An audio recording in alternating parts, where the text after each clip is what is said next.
A manera de Dios.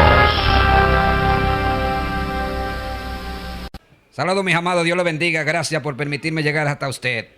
Yo quiero hablar hoy de un tema muy recio, muy poderoso. ¿Pueden los cristianos evangélicos consumir vino? Es decir, beberse su traguito, ese vino con hielo, bien frío. ¿Puede usted, creyente, tomar vino? Vamos a ver qué nos dice la Biblia. Acompáñeme después de la pausa. A manera de Dios. Y rápidamente nos vamos a Efesios capítulo 5, versículo 18. No os embriaguéis con vino, en lo cual hay disolución, antes bien se lleno del Espíritu, hablando entre vosotros con salmos y con cánticos espirituales, cantando y alabando al Señor en vuestros corazones. Algunos dirían, ¿puede un creyente evangélico tomar vino? Bueno, varón, lo que pasa es que es un traguito. La Biblia dice y habla de no embriagarse. Así es que si yo me bebo solo una copita, pues todo está bien. Ahora, el problema consiste es cuando yo me embriago. ¿Usted me entiende? Sí, vamos a ver qué nos dice la Biblia. Porque una cosa es la que José dice y otra cosa es lo que nos dice la Biblia.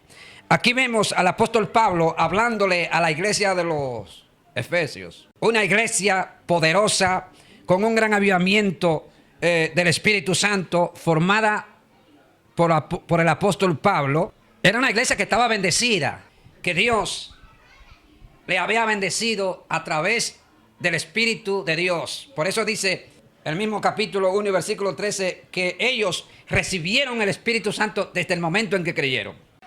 De manera que el Espíritu de Dios que el Señor puso en esa iglesia era el responsable de transformar, de regenerar, de adoptar una vida nueva, que piense diferente, analice diferente, vea las cosas desde otra perspectiva. Si nosotros nos ponemos a analizar y hablar del vino, tendríamos que decir que era un tipo de producto que se consumía en la antigüedad y que, por supuesto, el mismo estaba vinculado al placer de la carne, actividades, fiestas, tamboriles, música, vinculados al placer de la carne.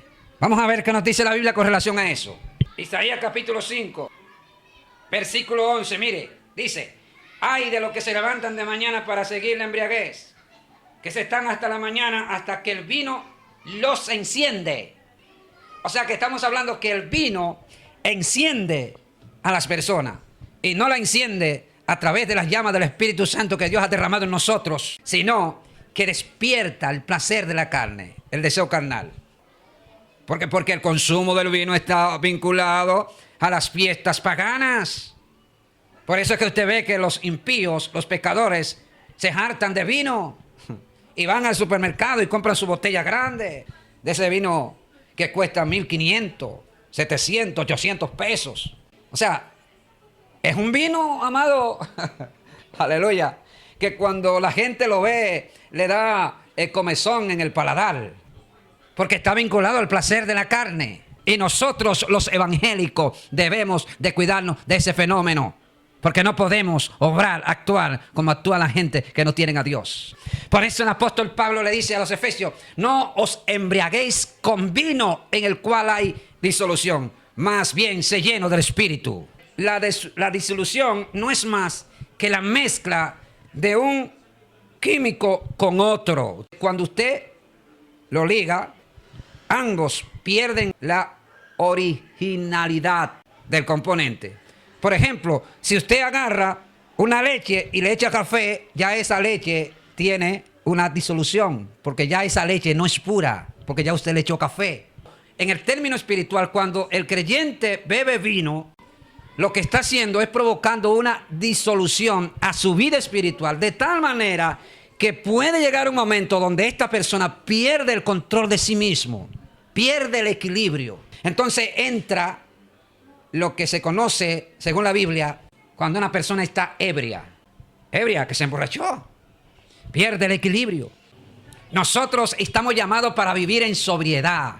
Por eso es que dice la Biblia: sé sobrio y velá, porque vuestro adversario el diablo, como león rugiente anda, buscando a quien devorar. De manera que, según lo que dice Isaías capítulo 5, versículo 11, dice, ay de los que se levantan de mañana para seguir la embriaguez, que se están hasta la noche, hasta que el vino los enciende. Tenemos una idea clara, según la Escritura, que el vino está vinculado a las fiestas paganas, a un condimento que satisface la carne. Venga para que usted vea lo que dice la Biblia.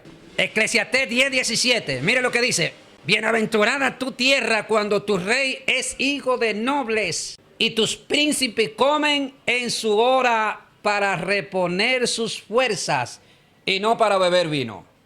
Usted, evangélico, no necesita beber vino, ni beber de esa presidente que la gente se toma, ni beber sidra, porque eso lo consume la gente para satisfacer una necesidad que hay en su alma, un vacío. Porque el vino como que está diseñado para la gente que está amargada. ¿Lo ve?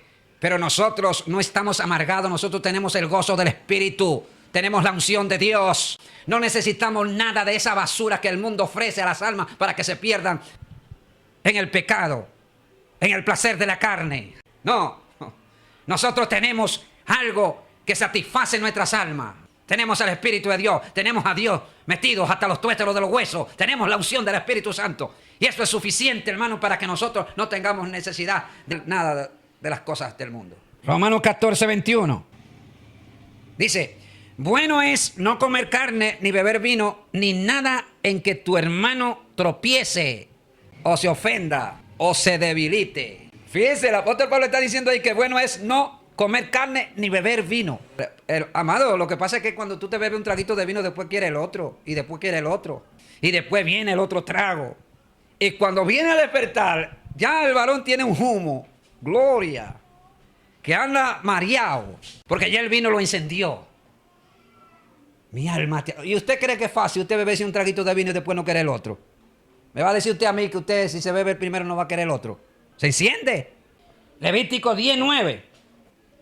Tú y tus hijos contigo no beberéis vino ni sidra cuando entréis en el tabernáculo de reunión para que no muráis. ¿Quién fue que le dijo eso? Eso fue Dios. Le dijo a los sacerdotes. Los sacerdotes no bebían vino.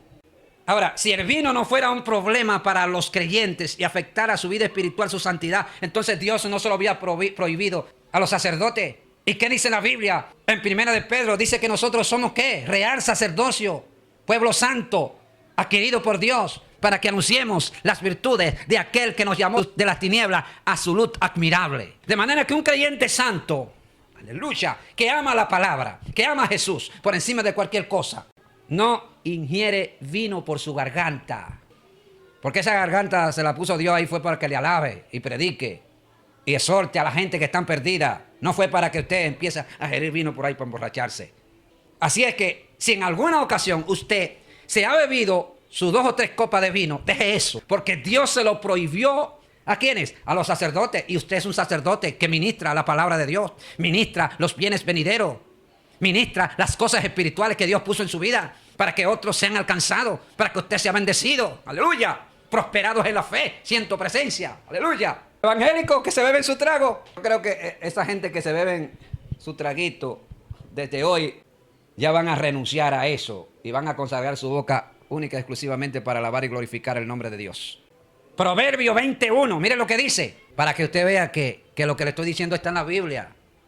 Estoy hablando casi de manera textualizada, para que usted no diga que de los santos está hablando cosas que se la inventó. Es la Biblia que lo dice. Nuestra constitución por excelencia, esa es la que nos alumbra, nos dice dónde vamos a poner los pies, nos forma, nos liberta, nos transforma y provoca que esa bendita y gloriosa palabra nos llene del Espíritu Santo. Aleluya, porque Dios no falla sus promesas. El que cree en mí, como dice la Escritura, de su interior correrán ríos de agua viva, mi amado. Es que la palabra, aleluya, se convierte como un río que corre por todo su ser. Y esto provoca que usted muera para todos los deseos carnales que batallan contra su alma. Mire lo que dice. El vino es encarnecedor y la sidra alborotadora. Y cualquiera que por ellos yerra no es sabio. Sé que el vino te encarnece. Mi alma te alaba. Despierta el deseo sexual. Por eso es que en los adulterios, en las fornicaciones, en las infidelidades matrimoniales, en las fiestas, en todas esas cosas, hay vinos. Porque es un placer de la carne. ¿Qué fue lo que pasó con Lot? Las hijas lo emborracharon. Y después que lo emborracharon, tuvieron relaciones con él. Y Lot no se dio cuenta, porque estaba borracho. Utilizaron el vino para embriagar a sus padres. Y más adelante tener relación sexual con él. Fíjese cómo el vino en esa ocasión involucró un pecado tan desastroso, tan deshonroso. Pero no. Ahora, la generación de ahora, ¿verdad?, quiere honrar el vino. Y dice que no. Eso no es pecado, varón, yo beberme un traguito de vino. Sí, pero cuando te bebe un traguito, ahí quiere el otro. En las compañías, cuando están las muchachas de cumpleaños y las mujeres, Dios bendiga a las damas, a veces compran un bizcocho, pasteles, refrescos, y en ocasiones compran vino. Y un día yo llego a la oficina, hay una muchacha muy compañera, muy amiga, muy cariñosa, y está preparando una actividad para celebrarle el cumpleaños a una compañera de trabajo. Y cuando yo llego que la veo con una sidra en la mano, hermano, y yo me he quedado observando la sidra, y yo siento como que me arrancan la garganta. Y le voy a ser honesto, mi amado. Yo sentí deseo de beberme un traguito de sidra. Porque le voy a ser sincero. Y pensando yo esto en mi memoria, en mi corazón, ahí mismo dice ella, ay, de los santos, para que se beba un poquito de sidra, que eso no tiene alcohol. Y ahí mismo se me salió a mí. Yo dije, el Señor reprenda al diablo. Y eso fue, hermano. Y risa. Usted sabe cómo son los compañeros de trabajo. Me sentí tentado porque mi vida natural, caída, deseó un poquito de sidra. Amado, es que el vino y la sidra no es para evangélicos. Eso no es para gente que nació de nuevo. Para gente que tiene el Espíritu Santo, porque nosotros somos diferentes. Somos un pueblo diferente. Que no tenemos necesidad del placer de la carne ni de las cosas que usan en medio de las fiestas paganas y mundanas. Eso déjeselo a la gente que no tiene a Dios. Déjeselo a los pecadores. Pero usted nació de nuevo y necesita consagrarse para Dios, porque muy pronto Cristo viene por la iglesia, aleluya, a darle el galardón a todos aquellos que le son fieles y le están esperando. Glorificado sea su nombre. Bendito sea Dios. Número 6:3.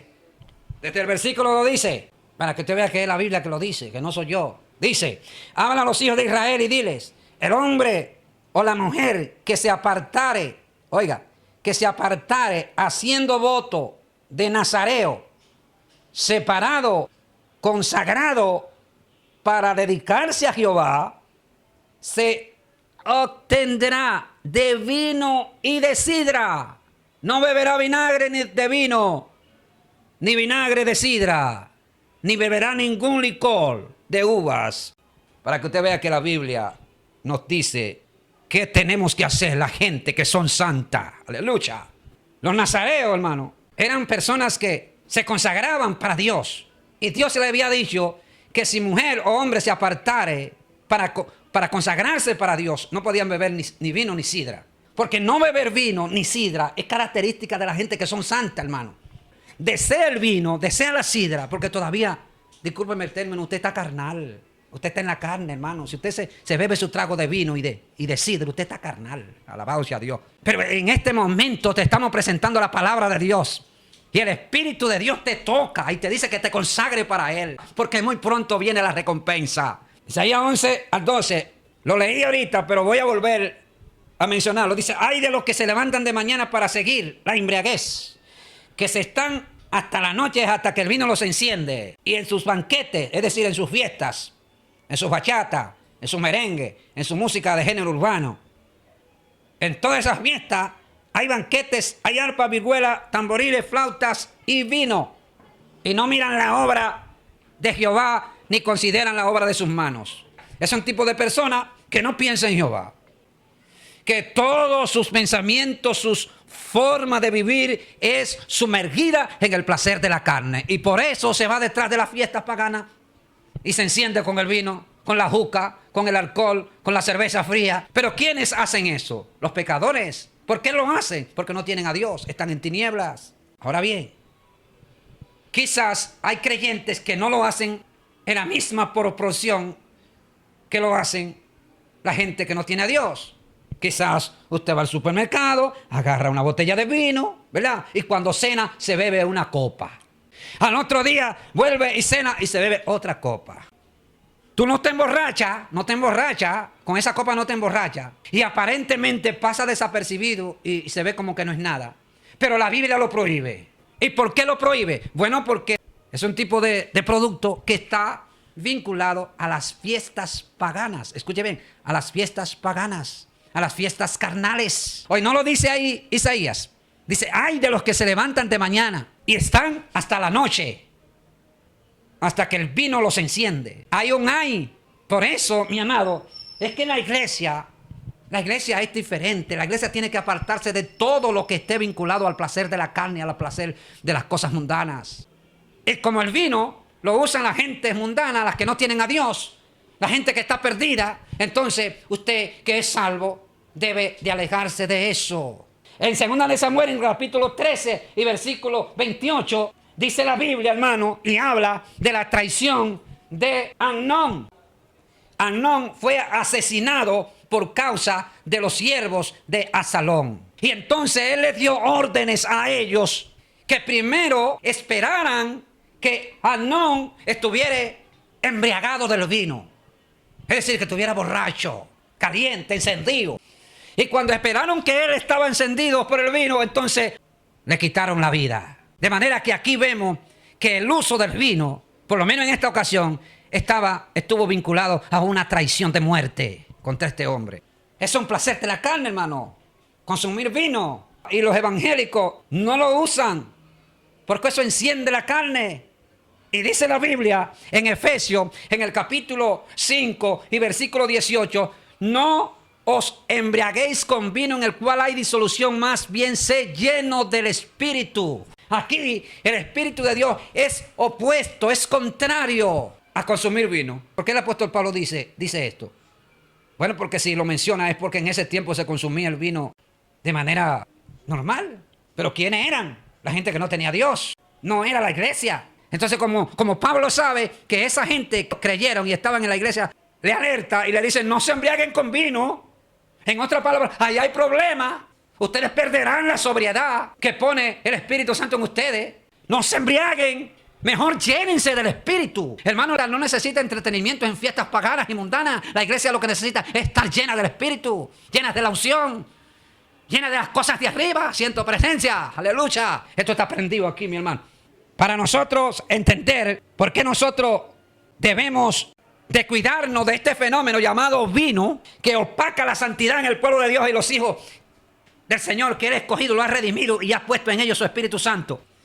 Nos dice el apóstol Pablo cómo nosotros debemos de mirar, observar, analizar. Dice, miren pues, con diligencia cómo andéis, no como necios, sino como sabios, aprovechando bien el tiempo, porque los días son ¿qué? Malos. Por tanto, no seáis insensatos, sino entendidos de cuál sea la voluntad del Señor. Tiene que tener, oiga, cierta capacidad de entender cuál sea la voluntad de Dios en su vida. Porque Dios quiere que su siervo se santifique. Hermano, porque la santidad garantiza el triunfo final de la iglesia, que va a escuchar el toque de la trompeta cuando Cristo venga por la iglesia. Alabado sea Dios. Hoy no dice en la Biblia que sin santidad nadie verá al Señor, mi amado. Entendidos cuál sea la voluntad de Dios. Oiga, cuando Dios abre tu entendimiento y te da capacidad para tú discernir entre una cosa y la otra, entre lo inmundo y lo santo, entre lo santo y lo profano, como dice la Biblia, tú entonces te alerta. ¿Lo ves? Porque tú estás viendo. Por eso dice, por tanto no seáis insensatos, sino entendidos. Una persona entendida es aquella que entiende el propósito de Dios en su vida. ¿Y qué hace? Hace lo que dice la Biblia. Se llena del Espíritu. Todo eso que le he dicho anteriormente, esos versículos están conectados los unos de los otros. Y ya en el versículo 18 es donde el apóstol Pablo dice: no os embriaguéis con vino en el cual hay disolución, más bien sed llenos del Espíritu. Pero fíjense que anteriormente le dice de que miren, que sean entendidos, ¿de qué? De cuál sea la voluntad de Dios en sus vidas. Cuando tú eres entendido y tienes el conocimiento de Dios basado en la Biblia, en la palabra, necesariamente la Biblia no tiene que decirle una cosa para usted obedecerla. Porque ahora hay gente que dice: no, yo no hago eso porque la Biblia no lo dice. Búscame donde la Biblia me dice eso. Y entonces lo hacen porque la Biblia no lo dice. Y porque el pastor tampoco le enseña. Porque hay pastores que hay temas que ni lo miran para hablarlo. Porque no lo viven, hermano. Que hay temas que si usted no lo vive, usted no puede hablar de ellos. Por eso hay líderes que lo tienen en el anonimato. Vuelvo y repito, porque no lo viven. Gloria, santo. Porque la palabra está diseñada, hermano, para que la hable gente que dé testimonio de la misma. Que viva eso, que ame eso. Siento presencia. A nosotros nos dicen hipócritas. Porque las mujeres tienen la falda larga y no se dejan ver los senos aquí. Ni usan aretes, ni usan argolla, ni joya. Ni se pintan el cabello. Supuestamente somos hipócritas porque dentro tenemos una cosa y expresamos otra en el cuerpo. Amado, mire, lo más difícil es predicar santidad si no se vive. Porque si ustedes que son modernos, pues entonces, si en verdad ustedes están santos, con todos esos atuendos y todo esos atavíos y toda esa mundanalidad que usan, pues entonces prediquen santidad, hermano. Predíquenla. Alabado sea Dios. Prediquen la sana doctrina. ¿Por qué no la predican? Porque no la viven. Siento presencia. Miren bien cómo andan, no como necios, sino como sabios, aprovechando bien el tiempo, porque los días son malos. Siento presencia.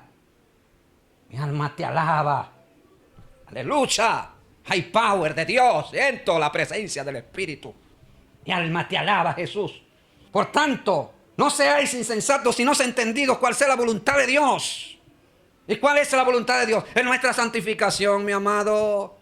Según lo que dice el apóstol Pablo a los tesalonicenses. Dice que la voluntad de Dios es nuestra santificación. ¿Y cómo usted se va a santificar para Dios si usted se bebe su copa de vino? Y se va al supermercado allá y compra esos vinos que cuestan 1.200, 1.500. Y se lo lleva allá y lo mete en la nevera. En vez de agarrar esos 1.500 pesos y dárselo a los pobres. Cuando tú eres entendido, tú entiendes cuál es la voluntad de Dios en tu vida. No tiene necesariamente la Biblia que decirte una cosa para usted saber que a Dios no le agrada. Pero, por supuesto, casi todos los versículos que le he dicho y le he leído de la Biblia nos hablan una idea clara de que nosotros tenemos que tener el vino bien alejado de nosotros. Así que bébese su leche, bébese su jugo, ¿verdad? Bébese su malta india, su jugo de lechosa, de zapote, aliméntese bien. Pero eso de vino déjenlo a un lado, que eso no es para gente que ha nacido de nuevo ni aquellos que tienen el Espíritu Santo. Eso es para gente que no tienen a Dios, que se deleitan en las fiestas paganas y mundanas, donde se escucha música de todo tipo. Cuando usted se llena del Espíritu Santo, oiga, ¿qué va a acontecer? Esto va a traer como consecuencia que los apetitos de la carne mueran en usted y usted se consagre para Dios. En este tiempo tan difícil, hermano, es casi imposible de que una persona se pueda consagrar para Dios si no tiene la ayuda del Espíritu Santo. Porque el deseo carnal no se vence si no es a través de la ayuda del Espíritu de Dios. Esto es lo que marca la diferencia, mi amado. Es lo que transforma, es lo que regenera tu mente y pone otra forma de pensar que no es conforme al pensamiento de la filosofía humana. Nosotros no estamos basados en filosofía humana. No. Nuestro fundamento es en la palabra bendita y gloriosa del Señor. Aleluya. Mi alma te alaba. Me importa un comino, como dicen, lo que piensa el mundo y la filosofía humana, protagonizada por un sistema corrompido, que no le interesa, gloria a Dios, que la gente conozca a Dios. Eso es por causa de la injusticia, hermano, que opera en un mundo caído.